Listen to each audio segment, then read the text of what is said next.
I feel like I need to know who the person is who's saying this information. And it's not as though I'm going to run out there and say, this is who told me, this is who told me. I mean, no billboards. It doesn't work that way. And I think people whose identities I do know and whose information I do get, I keep that quiet. That's just part of the game. Now, I guess a challenge I found earlier on was, I mean, the Sarnia Journal has about 35,000 distribution. The Twitter account that I think we were speaking about, when I first engaged them, I think they were in the neighborhood of 200 to 300.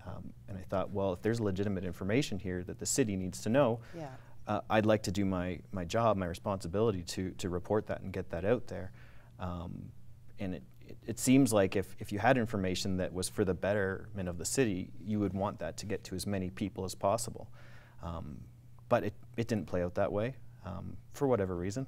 I'm unclear. Let's just say yet. Because we never know, right? There's been so much, and I don't want this to be focused on what's going on at City Hall, because I think that just feeds the fire. And I'm not on that beat, right? So but what I do want to talk about is the criticism and you trying to combat what you do. And like, as a journalist, trying to debunk fake news is not always easy.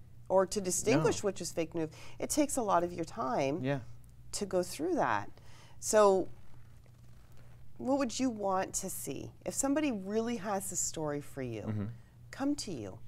Don't just throw it on social media. And my phone number, my email, it's out there, it's public. I've put it publicly on, like, call me, send me a text, meet me in a in a discreet location. I've done it before, and I've met with people, and some of it turns into stories, some of it just, doesn't turn into stories, right?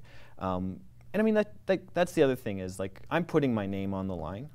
So if there's a story or if there's something that I'm chasing down, I go through the process to ensure that it's correct. And my editor, George, does what he needs to do to make sure it's correct too, because again, it's the publication's name that goes on it too.